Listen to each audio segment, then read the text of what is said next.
The training yard behind the Border Watch garrison had seen plenty of blood over the years, but never quite like this. Xander Quinlan wiped the sweat from his brow and adjusted his stance, his boots digging into the packed earth as he faced his opponent across the sparring ring. Around them, a crowd of soldiers and travelers had gathered, some leaning against the wooden fence, others standing on barrels to get a better view.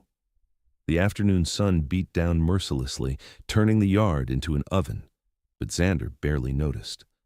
All his attention was focused on the woman standing across from him, a challenging grin spreading across her face. She was easily 6.5 feet tall, with broad shoulders and arms corded with muscle that would make most men envious. Her skin was the deep green of summer leaves, and small tusks curved up from her lower jaw, framing a mouth that seemed perpetually on the verge of laughter. Dark hair was pulled back in a practical braid that hung down to the middle of her back, and her pointed ears twitched slightly as she studied him, with eyes the color of amber. She wore simple leather armor over practical clothes, the kind meant for movement rather than ceremony. Her name was Grasha, and she had arrived at the garrison 3 days ago as part of a diplomatic envoy from the northern Orc territories. The peace treaty was still new, barely 6 months old, and tensions ran high on both sides. Most of the soldiers gave her and her 2 companions a wide berth, muttering under their breath about savages and monsters. The Orcs, for their part, kept to themselves, speaking little and watching everything. It had all started that morning when Xander had been running drills with some of the newer recruits. He had been a soldier for 8 years, ever since he was 18, and had worked his way up to sergeant through a combination of skill, determination, and the kind of stubbornness his mother always said would get him killed one day. The recruits had been sloppy, their formations loose, their movements uncoordinated. Xander had been in the middle of demonstrating a proper defensive stance when he heard the laughter. Grasha had been watching from the sidelines, her arms crossed over her chest, and she was grinning at the display. Not mocking exactly, but amused in a way that got under his skin. "Something funny," Xander had called out, unable to help himself. She had raised an eyebrow, her grin widening. "Just thinking that if those are your best fighters, no wonder the war lasted so long." A ripple of anger had gone through the watching soldiers, but Xander had held up a hand to stop them. "You think you could do better?" "I know I could," Grasha had replied, uncrossing her arms and pushing off from the post she had been leaning against. "Your stance is too rigid. You teach them to stand like trees, easy to knock over. Real fighting is fluid." "Then show me," Xander had said, the words coming out before he could think them through. "Show me how it is done in your lands."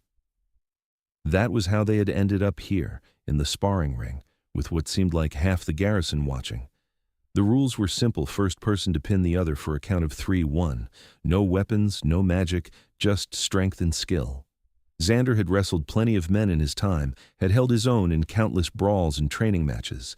He knew he was not the biggest or the strongest, but he was fast and he was smart about how he fought. Grasha was still grinning at him, and there was something in her eyes that made his heart beat faster. Challenge, yes, but also genuine interest. She was looking at him like he was actually worth her time, which was more than he could say for most of his interactions with the Orc delegation. "Ready when you are, human," she said, rolling her shoulders and settling into a loose, balanced stance. Xander did not bother with words. He moved, closing the distance between them in 3 quick steps and reaching for her arm, intending to use her own momentum against her and take her to the ground. It was a move that had worked on larger opponents before, relying on speed and leverage rather than brute force. Grasha moved like water, her body flowing around his grab and her hand catching his wrist instead. Before Xander could react, she had stepped behind him, her free arm wrapping around his chest and lifting him clean off his feet. The crowd gasped, but Grasha did not slam him down. Instead, she set him back on his feet and stepped back, giving him space. "Not bad," she said, her grin never wavering. "But you telegraph your movements. I saw that coming before you even moved." Xander felt his face heat, and it was not just from the sun. Around them, the soldiers were murmuring, some laughing at his expense. But when he looked at Grasha, he did not see mockery in her expression, just honest assessment and that same challenging gleam. "Again," he said, settling back into his stance. This time he was more careful, circling around her and watching for an opening. Grasha moved with him, her feet always positioned for maximum balance, her weight distributed perfectly. Xander feinted left, then dove right, trying to sweep her legs out from under her. She jumped, not high but enough to avoid the sweep, and her hand caught the back of his shirt. She used his own momentum to guide him down, following him to the ground and pinning one of his arms behind his back. "One," called out one of the watching soldiers. Xander bucked, trying to throw her off, but she had all the leverage and knew exactly how to use her weight to keep him down. "Two." With a burst of desperate strength, Xander twisted hard to the side, his free hand reaching back to grab her braid. It was not exactly a clean move, but it worked. Grasha released him rather than risk having her hair pulled, and they both scrambled to their feet. "Clever," Grasha said, and she sounded genuinely pleased. Most men would not think of that. "Most men have not had 3 older sisters," Xander replied, breathing hard. His shoulder ached where she had pinned it, and he could already tell he would have bruises tomorrow. Grasha laughed, a rich, warm sound that seemed to fill the whole yard. "I like you, human. You do not give up easy." "Xander," he said before he could stop himself. "My name is Xander." Something shifted in her expression, her grin softening into something that was almost a smile. "Xander," she repeated, as if testing the name. "I am Grasha, but you knew that already." "I did," he admitted. Then, feeling reckless, he added, "Want to go again?" Her eyes lit up. "Pin me down if you can," she said, her grin returning in full force. That was the moment everything changed, though Xander would not realize it until much later. He came at her again, this time with everything he had, using every trick and technique he had learned over 8 years of fighting. Grasha met him move for move, her strength and skill evident in every motion. They grappled across the sparring ring, neither giving an inch, the crowd forgotten as they focused entirely on each other. Xander managed to get behind her once, his arms wrapping around her waist as he tried to take her to the ground. But Grasha was solid muscle, her core strength incredible, and she simply braced herself and drove backward. They hit the ground together, Xander on the bottom, the air driven from his lungs by the impact and her weight. "1, 2, 3, someone called out, and there was cheering and groaning as bets were settled. Grasha rolled off him immediately, then offered him a hand up. Xander took it, letting her pull him to his feet. Her grip was firm and warm, calloused from years of training and fighting. "Good match," she said, and there was respect in her voice now, genuine respect. "You are the first man who actually tried. Most of your people take one look at me and decide it is not worth their effort." Xander found himself grinning despite the ache in his ribs and the embarrassment of losing in front of his men. "Where I come from, you do not get anywhere by giving up before you even start." "Wise words," Grasha said. She glanced around at the watching soldiers, her expression growing more guarded. "Your men do not look happy." Xander followed her gaze and saw that she was right. Many of the soldiers were glaring at them both, their expressions hostile. He also saw Commander Brennan standing at the back of the crowd, his weathered face set in a deep frown. "They will get over it," Xander said with more confidence than he felt. "The war is over. We are supposed to be working toward peace." "Supposed to be," Grasha echoed, and there was something sad in her voice. "But peace is harder than war. War, you just have to hate the other side. Peace requires actually seeing them as people." Before Xander could respond to that, Commander Brennan was pushing through the crowd, his jaw set in a way that meant trouble. "Sergeant Quinlan," he said, his voice clipped, "a word now." Xander straightened, falling automatically into parade rest. "Yes, sir." Brennan jerked his head toward the garrison building, then turned and walked away without waiting to see if Xander would follow. Xander glanced at Grasha, who had crossed her arms again and was watching the exchange with hooded eyes. "Duty calls," Xander said, trying for lightness. "So it does," Grasha replied. "Thank you for the match, Xander. It was more fun than I have had since we arrived here." There was something in the way she said it that made Xander's chest tighten. He wanted to say something, anything, to make that sad look leave her eyes. But Brennan was waiting, and he was already in enough trouble. "Maybe we can do it again sometime," he offered. Grasha's grin returned, smaller this time, but no less genuine. "Maybe we can." Commander Brennan's office was a study in military efficiency. Every surface clear and organized, maps pinned to the walls showing the surrounding territory. Brennan sat behind his desk, his fingers steepled in front of him as he studied Xander with the kind of look that had made tougher men than him squirm. "That was quite a display out there," Brennan said finally. Yes, sir, Xander replied, standing at attention. I was just running drills with the recruits when... I am not interested in excuses, Sergeant. I am interested in your judgment. Brennan leaned forward, his eyes hard. Do you have any idea how this looks? One of my sergeants, publicly fraternizing with an orc in front of the entire garrison? Xander felt anger flare in his chest, but kept his voice level. With respect, sir, it was a sparring match, training. We are supposed to be learning from each other, are we not? That is the whole point of the exchange. The point of the exchange is to show that we can coexist without killing each other, Brennan shot back, not to become best friends. There are people on both sides who would love nothing more than an excuse to break this treaty, and actions like yours give them ammunition. You were showing off, Brennan interrupted. Or worse, you were trying to prove something. Either way, it was foolish and it reflects poorly on this garrison. Xander bit back the retort that wanted to escape. Brennan was not entirely wrong. He had been showing off, at least a little. But there was more to it than that, something he could not quite articulate even to himself. It will not happen again, sir, Xander said finally. Brennan studied him for a long moment, then sighed, some of the hardness leaving his expression. Look, Quinlan, I know your record. You are a good soldier and a good leader. That is why I'm telling you this instead of just disciplining you. These orcs, they are not like us. They think differently. They value different things. Trying to build bridges is admirable, but you have to be smart about it. Yes, sir. Dismissed. Xander saluted and left, his mind churning. He knew Brennan was trying to help in his own way, but the commander's words sat uneasily with him. They are not like us. Grasha had seemed plenty like him during their match, competitive, skilled, enjoying a good challenge. What was so different about that? He spent the rest of the afternoon with his regular duties, running the recruits through their paces and checking on supplies.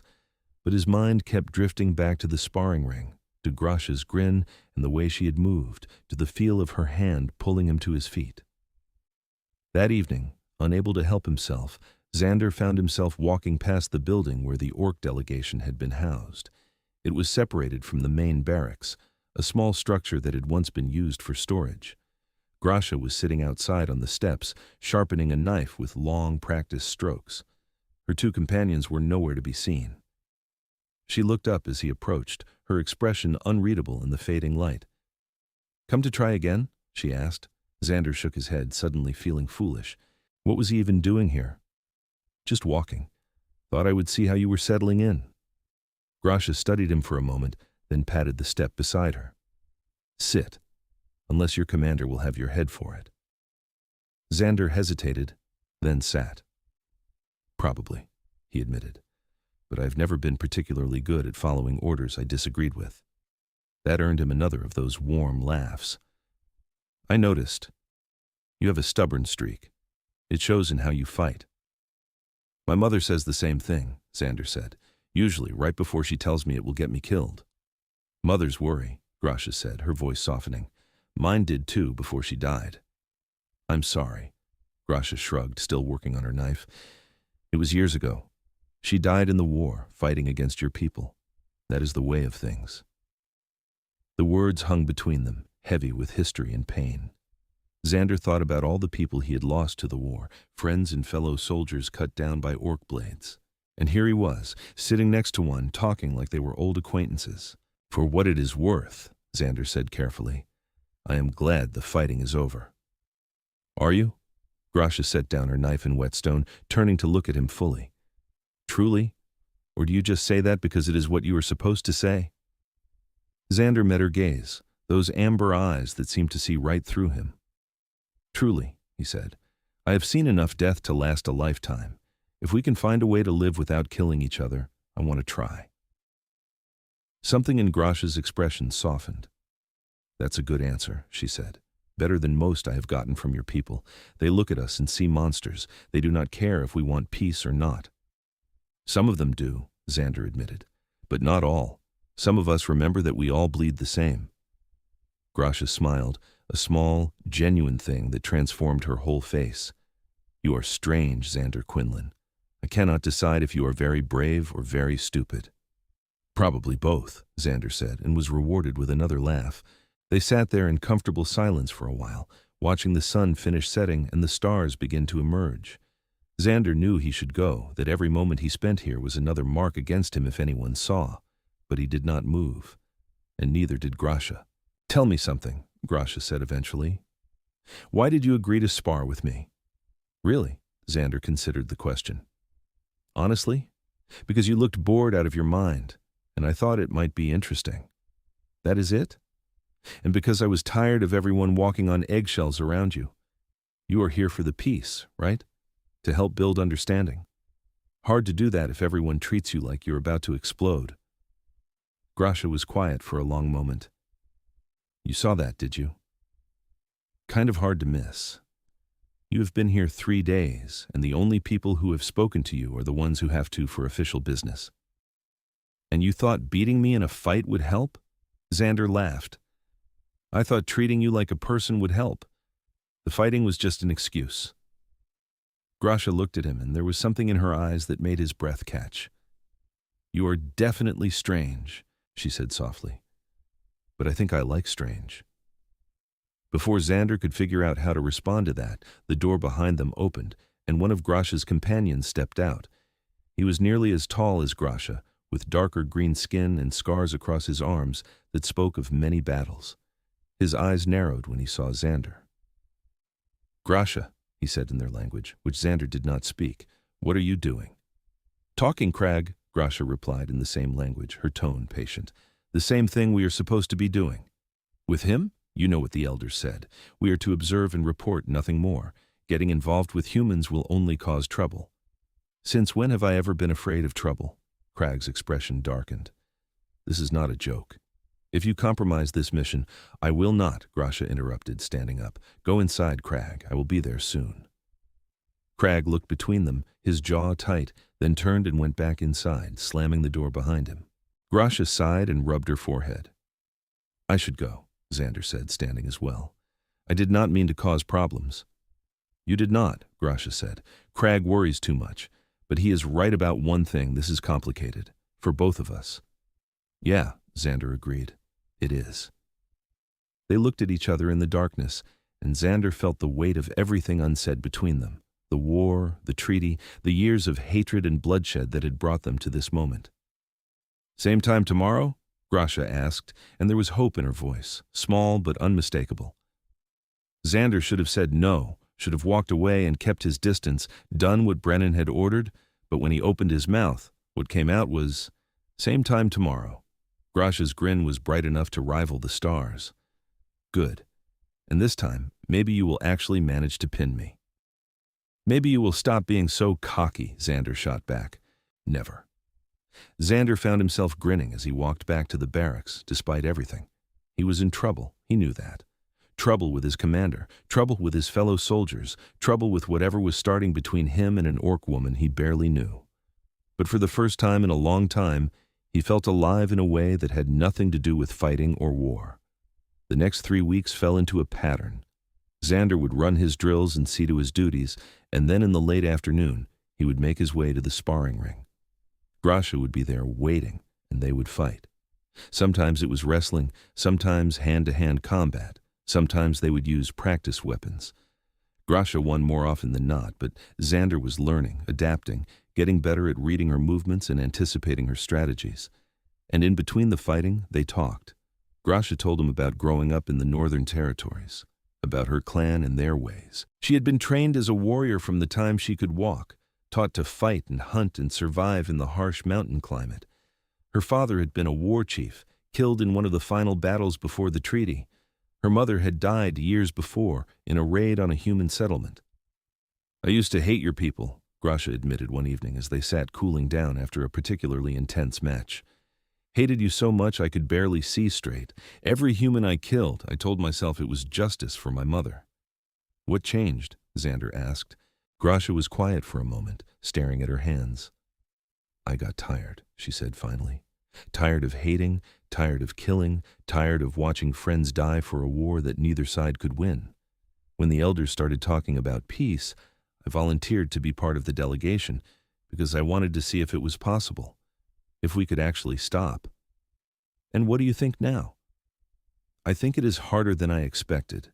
Grasha said honestly, but I also think it is worth trying, because if we do not, we will just keep bleeding each other until there is nothing left. Xander understood that bone-deep weariness. He had felt it himself in the last years of the war, the sense that they were all caught in a machine that would grind them to dust if they did not find a way to stop it. "Tell me about your family," Grasha said, changing the subject. "You mentioned sisters?" "3 of them," Xander confirmed. "All older, all terrifying in their own ways. They live back in the valley where I grew up, farming mostly. My father died when I was young, so they basically raised me between them." "Is that why you became a soldier? To get away from them?" Xander laughed. "Partially. But also because the war was coming whether I wanted it to or not, and I figured I would rather face it on my own terms than wait for it to find me." "That is very practical thinking. My sister Margaret would say I was an idiot who threw his life away for nothing. My sister Eliza would say I did what I had to do, and my sister Catherine would just hit me for making them worry." Grasha grinned. "I think I would like your sisters. They would probably like you too once they got over the shock. Margaret especially. She was always the one arguing with the village elders about the war, saying we should find a way to make peace instead of just killing each other." "A wise woman." "A stubborn woman," Xander corrected. "It runs in the family." As the days passed, Xander found himself looking forward to their sessions more and more. It was not just the fighting, though he genuinely enjoyed the challenge of matching himself against Grasha's skill. It was the conversation, the way she listened when he talked, the way she challenged his assumptions and made him think about things differently. It was the sound of her laugh, the way her eyes lit up when she was excited about something, the casual strength in everything she did. He was falling for her, he realized, falling hard and fast in a way that should have terrified him, but somehow did not. The problem was that everyone else was noticing too. The other soldiers watched him with suspicion now, muttering when he passed. Some of them stopped talking to him altogether, treating him like he had betrayed them somehow. Even the recruits seemed uneasy around him. And then there was Lieutenant Marcus, a career soldier who had lost his brother to an orc raid and made no secret of his hatred for the entire race. "You are making a fool of yourself, Quinlan," Marcus said one day, cornering Xander in the armory. "Chasing after that green-skinned beast like a dog in heat." Xander felt his jaw tighten. "Watch your mouth, Marcus." "Or what? You will defend her honor? She is an orc, Quinlan. She does not have honor. None of them do." "The war's over," Xander said, keeping his voice level through sheer force of will. "We are supposed to be working toward peace." "Peace," Marcus spat. "There is no peace with monsters. They killed my brother, tore him apart with their bare hands, and you want to spar with them, laugh with them, act like they are our friends?" "I want to try to move forward instead of living in the past," Xander said. "Your brother is dead, Marcus. So is mine. So are thousands of others on both sides. We can either keep killing each other until no one is left, or we can try something different." "And what if trying something different gets more people killed? What if this peace is just a trick, a way for them to get close enough to finish us off? Then we will deal with it. But I would rather die trying for peace than live knowing I did not even try." Marcus stared at him for a long moment, his face twisted with anger and grief. "You are a fool," he said finally, "and when she turns on you, when she shows her true colors, do not come crying to me."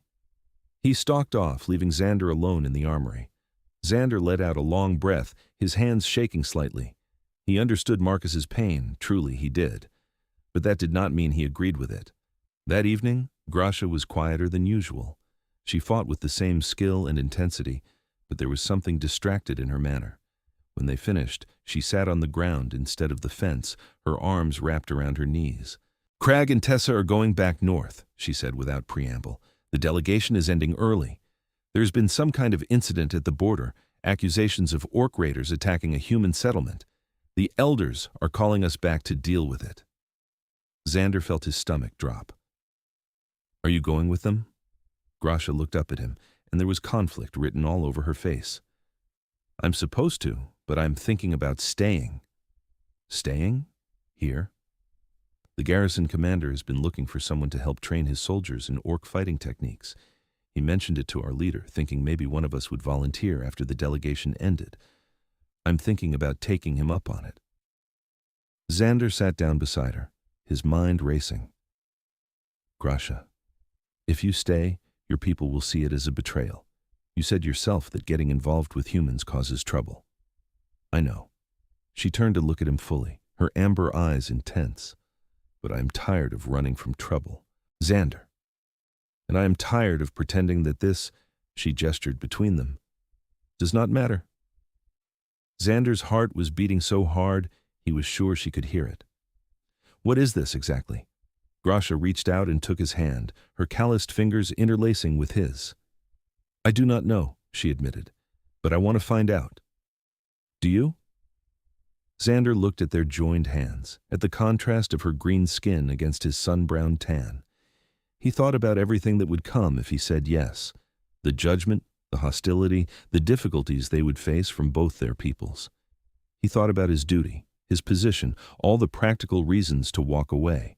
And then he thought about Grasha's laugh, about the way she made him feel alive, about the possibility of something genuine and real in a world that had been nothing but death and duty for so long. Yes, he said, I do. Grasha's smile was like the sun breaking through clouds. She leaned forward and pressed her forehead against his, a gesture that he had learned was one of deep affection in Orc culture. Then I'm staying, she said, and we will figure the rest out as we go. Crag and Tessa left 2 days later. Tessa, a quiet Orc woman who had mostly kept to herself during the delegation, simply nodded at Grasha when they said goodbye. But Crag pulled Grasha aside, and Xander could see them arguing even from a distance. Finally, Crag shook his head and walked away, his shoulders stiff with anger. He thinks I'm making a mistake, Grasha said when she returned to Xander's side. He thinks I'm choosing a man over my people. Are you? Xander asked. No, Grasha said firmly. I am choosing to try for peace. The fact that I care about the man is just a complication. Xander wanted to be more than a complication, but he understood what she meant. This was bigger than just the two of them. It was about proving that orcs and humans could coexist, could even care for each other. It was about building something new from the ashes of the old hatred. Commander Brennan was not happy about Grasha staying, but he honored his offer of employment. Grasha began working with small groups of soldiers, teaching them about orc fighting techniques and strategies. It was awkward at first, with many of the soldiers refusing to even look at her, let alone learn from her.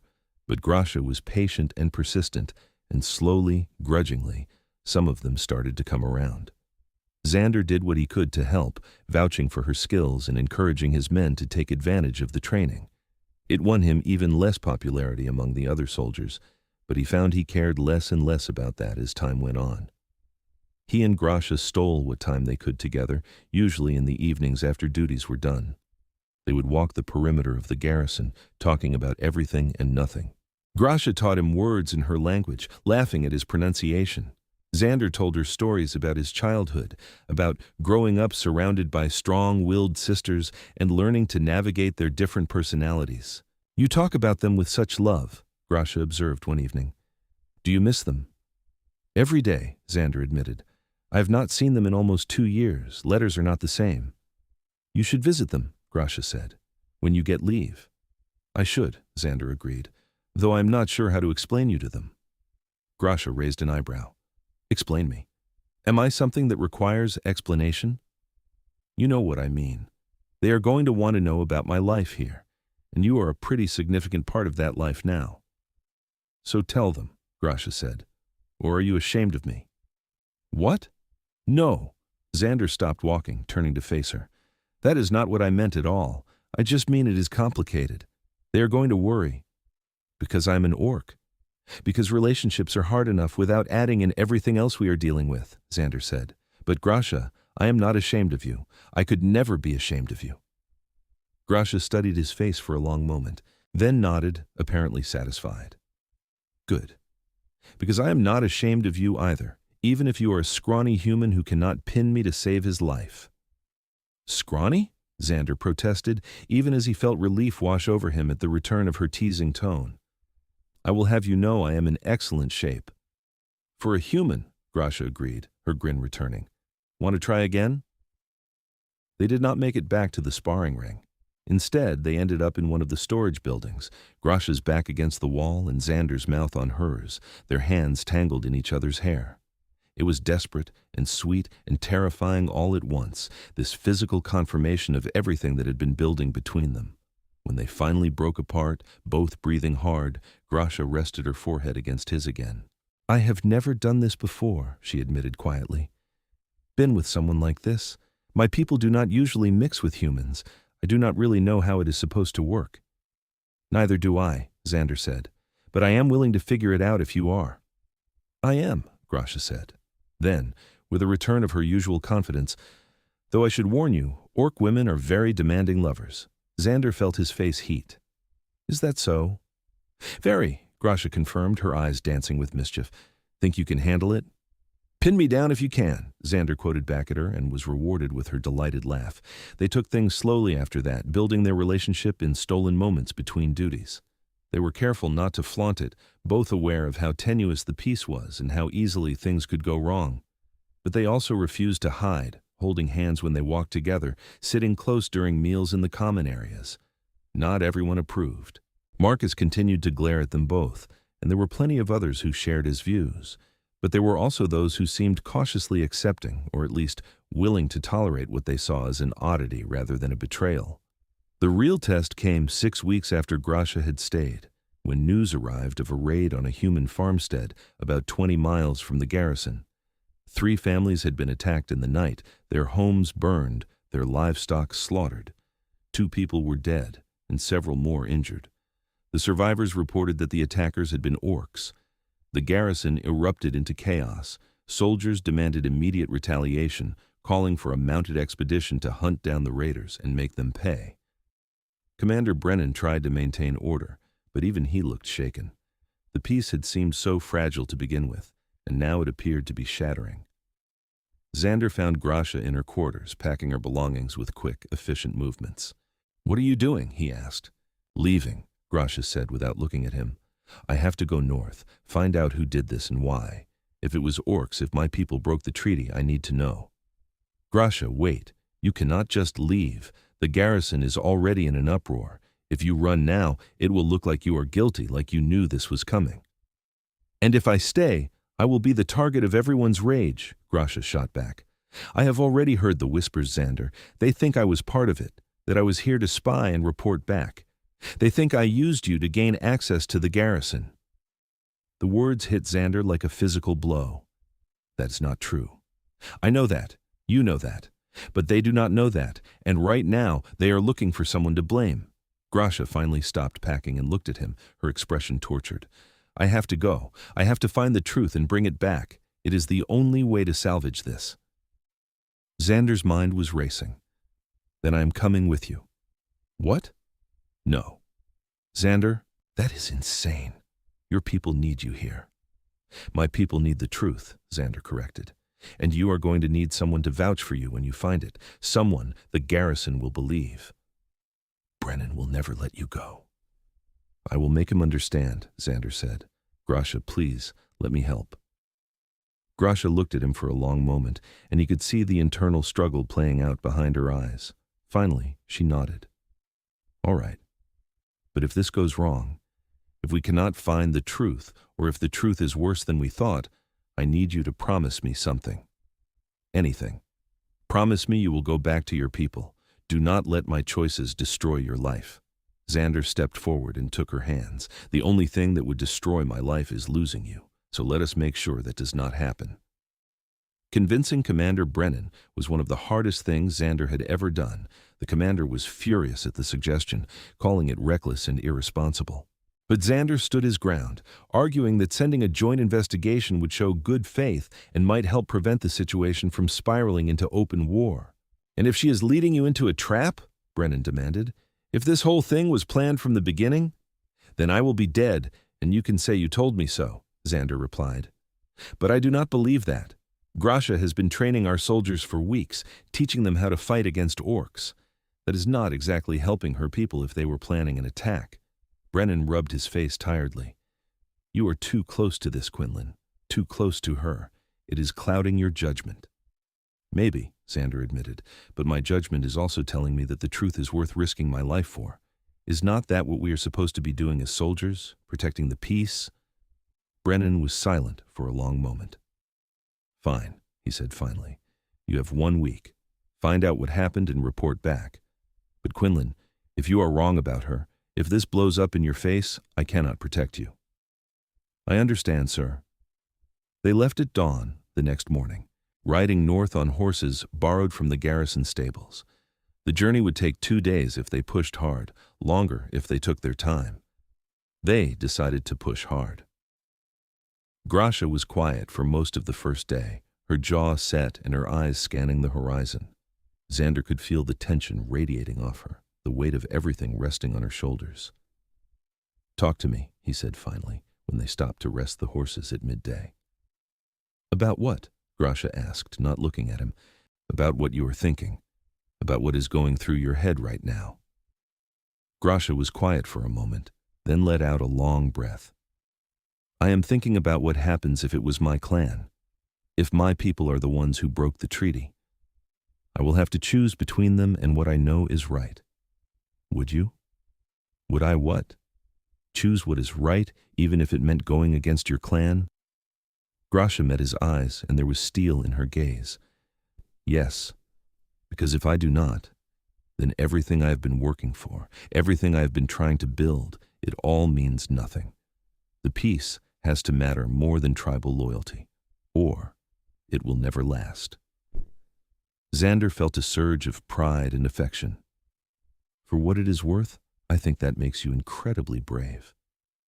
Or incredibly stupid, Grasha said, echoing the words she had said to him weeks ago. I have not decided which yet. They reached the site of the raid late on the second day. The farmstead was a blackened ruin, the smell of smoke still heavy in the air, even though the fires had long since burned out.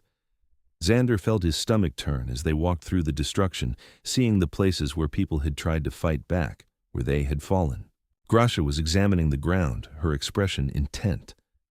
These tracks, she said, pointing to marks in the dirt, they are orc, no question, but something is wrong.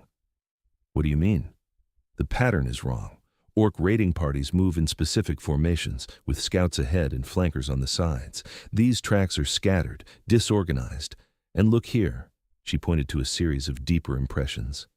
These orcs were wearing heavy boots, military issue. My people do not use military formations when they raid. They use hunting tactics. Xander crouched down beside her, looking at the tracks she was indicating. So what are you saying? I am saying this was not a raid. This was an attack meant to look like a raid. Someone wanted it to seem like orcs did this. But the survivors said they saw orcs. I'm sure they did, but that does not mean those orcs were acting on their own. Grasha stood up, brushing dirt from her hands. We need to follow these tracks, see where they lead. The trail led northeast, into the hills that marked the border between human and orc territory. As they climbed higher, the tracks became clearer, and Grasha's frown deepened. These orcs were definitely military, she said, and they were moving with purpose, not fleeing.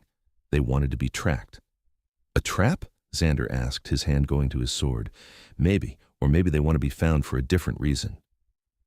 They found the answer 2 hours later when they crested a ridge and looked down into a small valley. There, camped in a clearing, was a group of about 30 orcs, their armor and weapons marking them as soldiers. And standing in the center of the camp, directing activities, was a large orc with a scarred face and an air of command that was impossible to miss. Grasha sucked in a breath. Gorak, she said, her voice filled with a mixture of anger and understanding. I should have known. Who? My uncle, my father's brother. He was one of the war chiefs who opposed the treaty from the beginning. He swore he would never accept peace with humans. Grasha's jaw tightened. He's trying to start the war again. Before Xander could respond, an arrow hissed through the air and buried itself in the ground at their feet. They scrambled back from the ridge, but it was too late. Shouts went up from the camp below, and Xander could see orcs grabbing weapons and starting up the hill toward them. Run, Grasha said. They ran, crashing through the underbrush and scrambling back the way they had come. Behind them, Xander could hear the sounds of pursuit, heavy footsteps and harsh voices calling to each other in the orc language. They made it back to where they had tied the horses and mounted quickly, urging the animals into a gallop. But they had been seen, and Gorak's soldiers were not about to let them escape. The chase lasted for hours through the hills and down into the lowlands, their horses foaming and exhausted. Finally, as the sun was beginning to set, they managed to lose their pursuers in a dense forest, finding a hidden ravine where they could rest. They sat there in the growing darkness, both of them breathing hard, listening for any sound of pursuit. When it became clear that they had actually managed to escape, Xander let out a long, shaky breath. "Well, that was exciting," he managed. Grasha let out a sound that was half laugh, half sob. "My uncle tried to kill us, my own blood." Xander reached over and took her hand. "He is trying to destroy the peace, but we know the truth now. We can stop him." "How?" Grasha asked, her voice breaking. "We are two people, Xander. He has 30 soldiers, probably more elsewhere. And even if we get back and tell Brennan what we found, will he believe us? Or will he think I am lying to protect my people?" "He will believe us," Xander said with more confidence than he felt. "We will make him believe us, because the alternative is war, and neither of us can let that happen."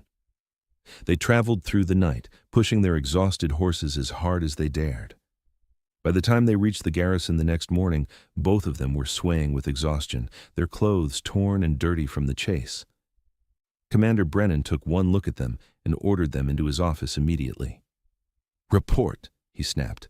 Xander told him everything: the tracks, the military boots, finding Gorak's camp, the chase. As he spoke, he watched Brennan's expression shift from anger to grim understanding. "So the raid was a false flag," Brennan said when Xander finished, "designed to break the treaty and restart the war." "Yes, sir," Xander confirmed. "Gorak and orcs like him, they do not want peace. They want to keep fighting." "And you are sure about this, both of you?" "I am sure," Grasha said, speaking up for the first time. "Gorak is my uncle. I know him, know how he thinks. He would rather die fighting than live in peace with humans. And he is not alone. There are others in the clans who feel the same way." Brennan drummed his fingers on his desk, thinking. "If what you are saying is true, then we need to act fast. Gorak will try again, and next time he might be more successful. We need to get word to the orc elders, let them know what one of their own is doing." "They will not believe me," Grasha said, "not without proof. My word against Gorak's will not be enough." "Then we need to catch him in the act," Brennan said. "Set a trap, draw him out, and expose him for what he is doing." Over the next 2 days, they planned. Brennan sent out scouts to watch for any more suspicious activity, while Xander and Grasha worked on a plan to lure Gorak into revealing himself. It was risky, requiring them to use themselves as bait, but they could not think of another way. The plan was simple on the surface. They would spread word that Grasha had proof of Gorak's involvement, documents and evidence that she was taking to the orc elders. Gorak, desperate to stop that information from getting out, would be forced to act. And when he did, Brennan's soldiers would be waiting to capture him and his followers. What made it complicated was that Grasha would have to actually travel into orc territory, making herself a vulnerable target. Xander insisted on going with her, and after some argument, Brennan agreed, assigning a small squad of soldiers to follow at a distance. "You understand the risks," Brennan said, looking at them both. "If this goes wrong, if Gorak is smarter than we are giving him credit for, you could both end up dead." "We understand," Xander said. "And you still want to do this?" Xander looked at Grasha, who met his eyes and nodded. "We do," he said. They left the next morning, riding north with a fake set of documents carefully sealed and visible in Grasha's pack. Word of their departure spread quickly, carried by merchants who were actually Brennan's informants. By nightfall, they were certain that Gorak would know they were coming. The attack came on the second day, in a narrow pass that was perfect for an ambush. Gorak's soldiers appeared on both sides of the pass, weapons drawn, cutting off any escape. Gorak himself strode forward, his scarred face twisted in a sneer. "Grasha!" he called out in the orc language, which Xander was slowly learning to understand. "You disappoint me, niece. I thought you were smarter than this." "Smart enough to see what you were doing, uncle," Grasha called back. "You attacked that farmstead. You killed those people, all to start the war again." "Someone had to," Gorak replied. "The treaty was a mistake, a weakness that will destroy our people. We are warriors, Grasha. We are meant to fight, not to bow and scrape to humans." We are meant to survive, Grasha shot back, and this path you are on leads only to our destruction. Gorak's expression darkened. You have been corrupted by that human you travel with. Have you forgotten what his kind did to your mother, to your father? I have forgotten nothing, Grasha said, her voice ringing out clear and strong, but I have also learned that clinging to the past only guarantees we will never have a future. The war's over, Uncle. It is time to let go. Never, Gorak snarled. And I will not let you ruin everything I have worked for. He gestured to his soldiers. Kill them, both of them, and make it look like the humans did it. The soldiers moved forward, weapons raised. Xander drew his sword, positioning himself back to back with Grasha as she pulled out her own blade. They were outnumbered badly, and he knew they could not win this fight. But they did not have to. They just had to survive long enough for Brennan's soldiers to arrive. The first orc came at Xander with an axe, a huge overhead swing meant to split him in two. Xander rolled to the side, bringing his sword up and catching the orc across the ribs.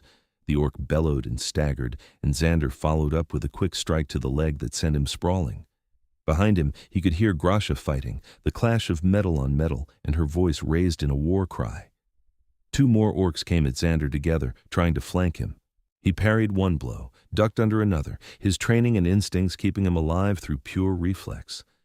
Where were Brennan's soldiers? They were supposed to be here by now, waiting in the rocks above the pass. Had something gone wrong? Had they been discovered? An orc blade caught Xander across the arm, a burning line of pain that made him gasp. He stumbled, his guard dropping for just a second. The orc grinned, raising his sword for a killing blow. And then there was a whistle, high and sharp, and suddenly the air was full of arrows. They rained down from the rocks above, precise and deadly. Gorak's soldiers cried out in surprise and pain, their attack faltering as they tried to figure out where the assault was coming from. Brennan's soldiers poured into the pass, both from above and from behind where they had been hidden. The fight turned chaotic, orcs and humans clashing in brutal close combat. Xander found himself fighting side by side with Grasha, their movements synchronized from weeks of sparring together. Gorak roared in fury, realizing he had been tricked. He tried to rally his soldiers, but it was too late. They were outnumbered now, surrounded, with nowhere to run. One by one, they threw down their weapons, surrendering rather than die. Gorak himself refused to yield, fighting with the desperate fury of a cornered animal. It took 4 soldiers to finally subdue him, and even then he was cursing and spitting, promising vengeance in 2 languages. It is over, Uncle, Grasha said, standing over him. Your war is finished. This war will never be finished, Gorak snarled. As long as there are orcs and humans, there will be blood. Then I guess we will have to prove you wrong, Grasha replied. The aftermath took weeks to sort out.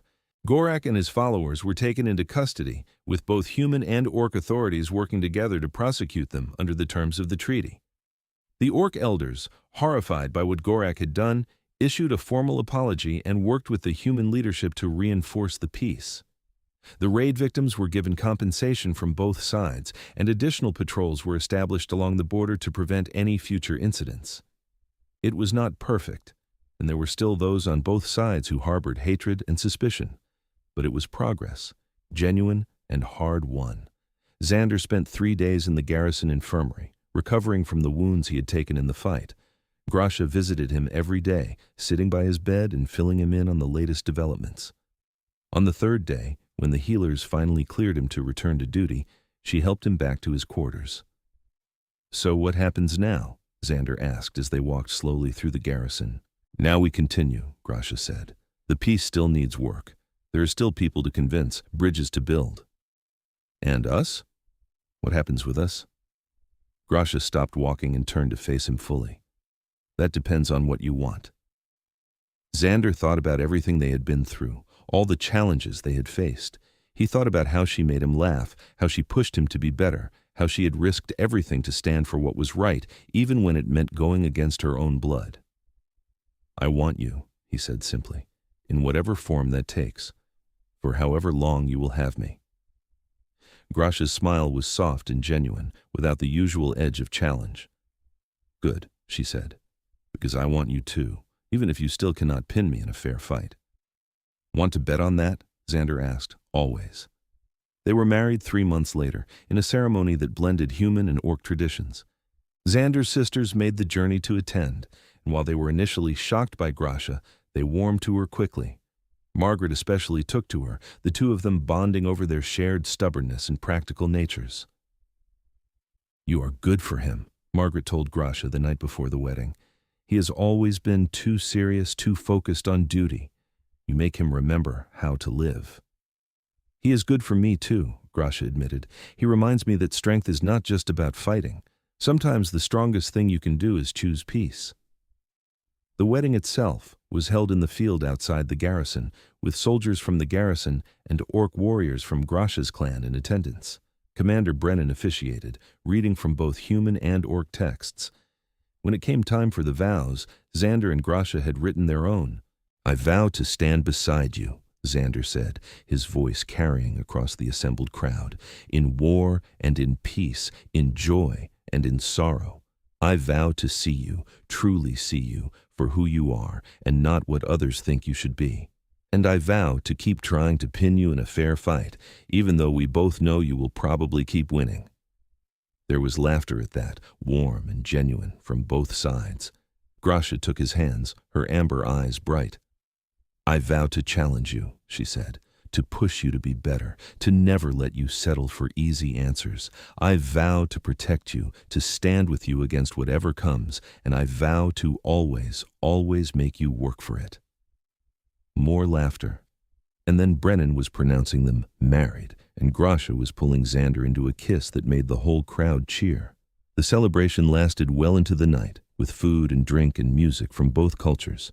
Xander watched as his sisters traded stories with Grasha's clan members, as human soldiers and orc warriors shared drinks and swapped war stories.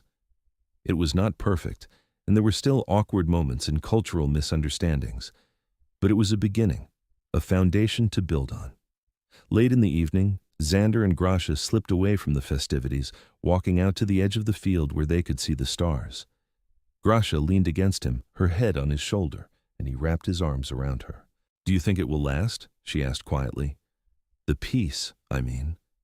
"I think we will make it last," Xander replied. "It will not be easy. There will be setbacks and challenges and people who want to drag us back into war. But as long as there are people willing to fight for peace instead of for hatred, we have a chance." "That's very optimistic for you." "You are a good influence on me." Grasha laughed, that warm, rich sound that he loved. "Someone has to be." They stood there in comfortable silence for a while, watching the stars and listening to the distant sounds of the celebration. Finally, Grasha straightened up, a familiar gleam entering her eyes. "Want to try one more time?" she asked. "Try what?" "To pin me. Properly, I mean. No audience, no distractions. Just you and me." Xander grinned. "You're on." They moved to the grass, circling each other like they had that first day in the training yard, but this time there was no hostility, no suspicion. Just two people who knew each other deeply, who trusted each other completely, who had chosen to build a life together against all odds. Xander moved first, fast and low, going for a leg sweep. Grasha jumped it easily, but he had anticipated that, already changing direction and catching her around the waist. They went down together, rolling across the grass, each trying to gain the upper hand. Grasha was stronger, but Xander was quicker, and he had learned all her favorite moves over months of sparring. He managed to get her onto her back, pinning her arms above her head and using his weight to keep her down. For a moment, he thought he had actually done it, actually managed to beat her. Then, Grasha bucked, her powerful legs wrapping around his waist and flipping them over. Suddenly, she was on top, grinning down at him in triumph. "Nice try," she said, "but I'm still the champion." Xander looked up at her, at this incredible woman who had become his wife, his partner, his everything, and he smiled. "I know," he said, "and I would not have it any other way." Grasha's expression softened. She leaned down and kissed him, gentle and sweet, and in that moment, Xander felt a peace deeper than any treaty could provide. They built a life together over the following years, continuing to work for peace between their peoples while also building something just for themselves. Grasha continued to train soldiers, becoming one of the most respected instructors in the region. Xander advanced in rank, eventually becoming commander of his own garrison further north, in an area that bordered both human and orc territory. They settled in a small house on the edge of the garrison grounds, neither fully in the human world nor the orc world, but somewhere in between. It suited them perfectly. They faced challenges, of course. There were still those who could not accept their marriage, who saw it as unnatural or wrong.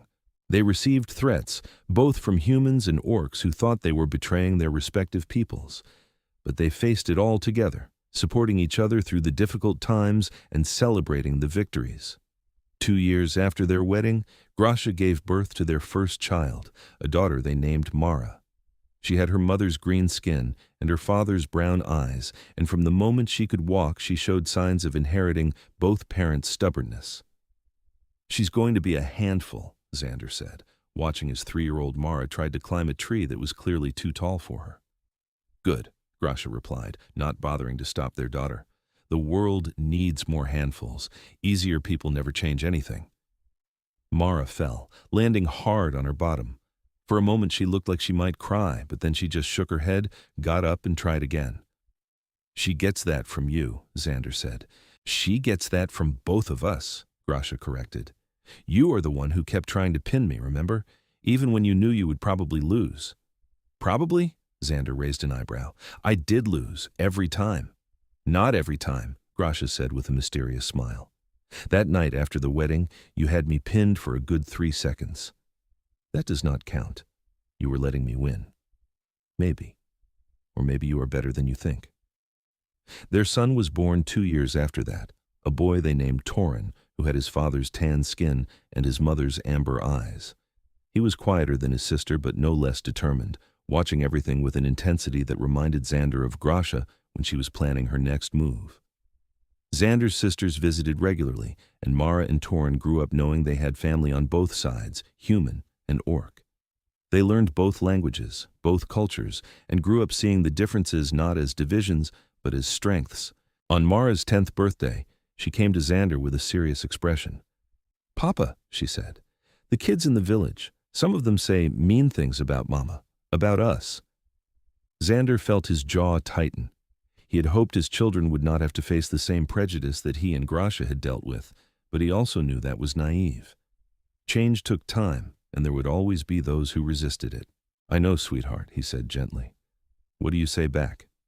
"I tell them they are wrong, that Mama is the strongest and bravest person I know, and I am proud to be her daughter." Mara paused, her small face troubled. "But it still hurts when they say it." "Of course it does.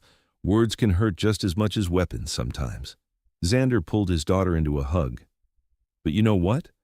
Every time you stand up for yourself, every time you show those kids that you are proud of who you are, you make the world a little bit better. You show them that their prejudice is wrong." "Is that what you and Mama did? Made the world better?" "We tried," Xander said. "We are still trying.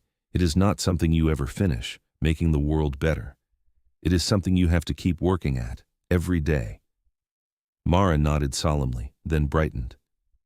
"Can you teach me to fight like Mama, so if anyone tries to hurt me, I can defend myself?" Xander smiled.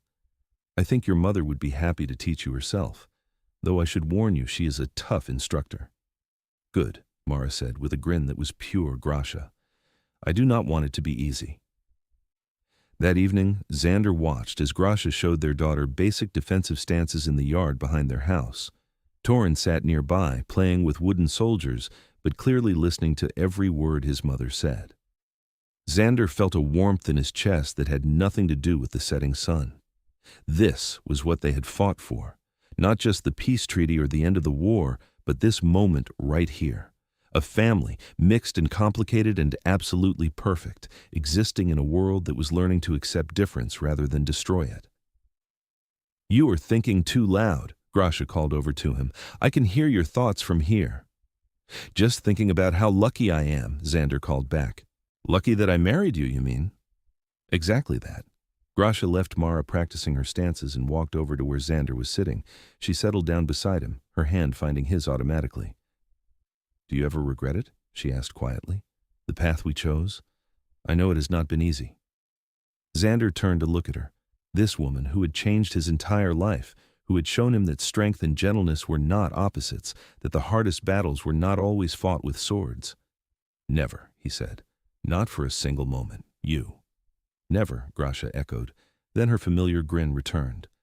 "Though I do sometimes miss the days when you would actually try to fight me properly. Now you just let me win." "I do not let you win. You are just better than me." "I know, but it is nice of you to finally admit it." Xander laughed and pulled her closer. In the yard, Mara was practicing her strikes, fierce and focused. Torn had abandoned his toys and was trying to copy his sister's movements. The sun was setting, painting the sky in shades of orange and pink. It was not the ending Xander had imagined for himself when he was a young soldier heading off to war. It was better. It was real and complicated and sometimes difficult, but it was filled with love and purpose and the kind of peace that could only come from choosing it every single day. And when Grasha looked at him with those amber eyes, full of affection and challenge and unwavering trust, Xander knew that he would choose it again, every time, for the rest of his life. Years passed, and their children grew. Mara became a warrior like her mother, eventually joining the joint human-orc peacekeeping force that had been established to maintain order along the border. Torn surprised everyone by becoming a scholar, studying the histories of both peoples and working to document the stories that had been lost or forgotten in the years of war. Xander retired from military service at 50, his body bearing the scars of a lifetime of fighting, but his spirit unbroken. Grasha continued to train new recruits for another 5 years before finally deciding she had earned some rest. They spent their later years in that same house on the edge of the garrison grounds, watching as the world around them continued to change. The peace held, not perfectly, but well enough. There were still incidents, still prejudice and hatred, but there were also more marriages like theirs, more children who grew up seeing both peoples as neighbors rather than enemies. On their 30th wedding anniversary, their children and grandchildren gathered to celebrate. The house was full of noise and laughter, green skin and tan skin, and every shade in between. Xander stood in the doorway watching it all, feeling the weight of those 30 years and the joy of every one of them. Grasha appeared at his elbow, her hair now streaked with silver, but her eyes as bright as ever. "Thinking too loud again," she said. "Just thinking about that first day," Xander replied, "in the training yard, when you challenged me to try to pin you. And you actually tried. First man who did. First man who was smart enough to realize what an incredible opportunity that was."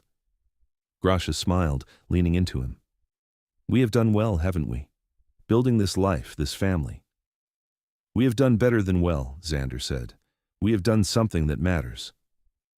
Inside the house, someone called for them, wanting them to settle an argument about some long-ago incident. Grasha groaned good-naturedly. "They never let us rest," she said. "Would you want them to?" "Not even a little bit."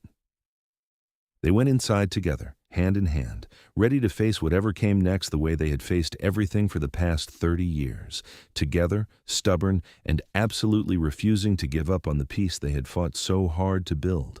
And in the years that followed, as their story became legend, people would talk about the orc woman and the human man who had chosen each other despite everything. They would talk about the family they built, the peace they helped maintain, and the example they set for generations to come. But the part of the story that always got the biggest reaction, the part that people loved to retell, was the beginning. The moment in the training yard when Grasha had issued her challenge, grinning that fierce grin, and Xander had been the first man brave enough, stubborn enough, or maybe just smart enough to actually try.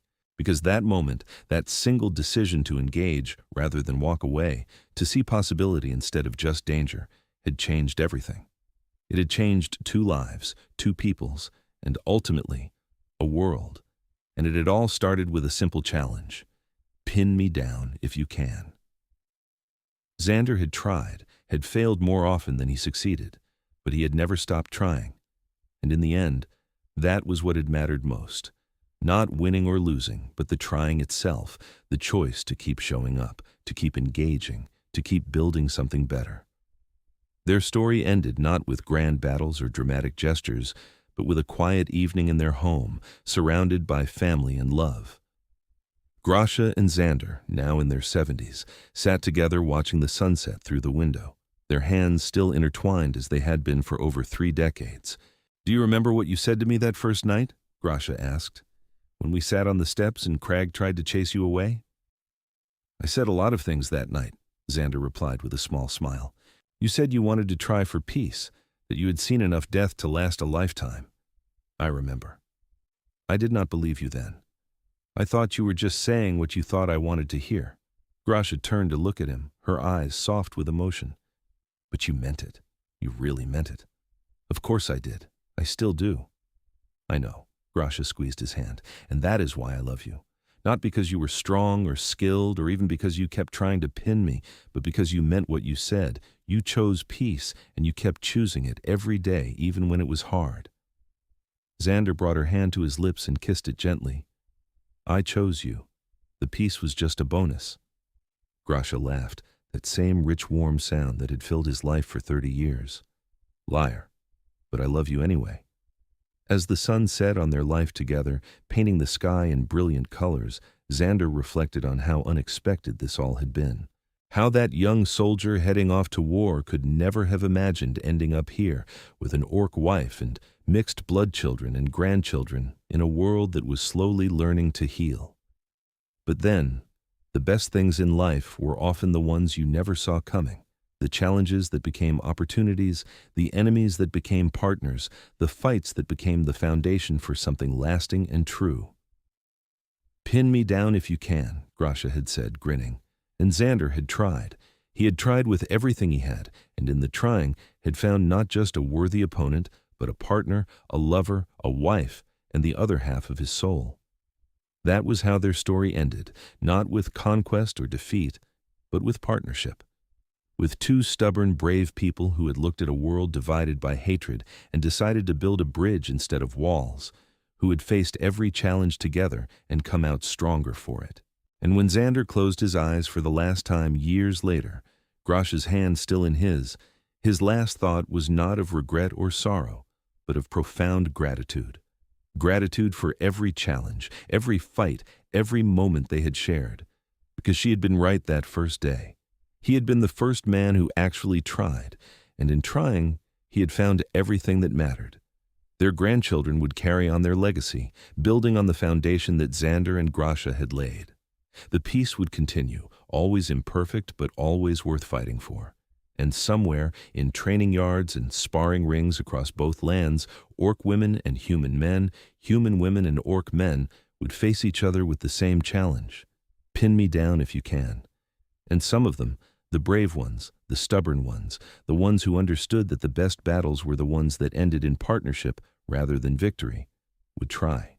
They would try, and in trying, they would change the world, one challenge at a time. That was the legacy of Xander Quinlan and Grasha, the human soldier and the orc warrior who had chosen each other, and in doing so had shown that peace was not just the absence of war, but the active choice to build something better, together. And their story, told and retold through generations, would always end the same way, with 2 people, hand in hand, facing the sunset together, having built a life that neither could have imagined but both had fought for with everything they had. It was a good ending. More than that, it was the right ending. Because some fights are not about winning or losing. Some fights are about finding the person worth fighting beside. And Xander and Grasha had found that in each other, against all odds, against all expectations, in a world that told them it was impossible. They had proven the world wrong. And they had done it together, from that first challenge in the training yard to their final sunset, always together. That was their story. That was their truth. That was their victory. And it all started with a grin and a challenge. Pin me down if you can. He was the first man who actually tried, and in trying, he had won everything that mattered.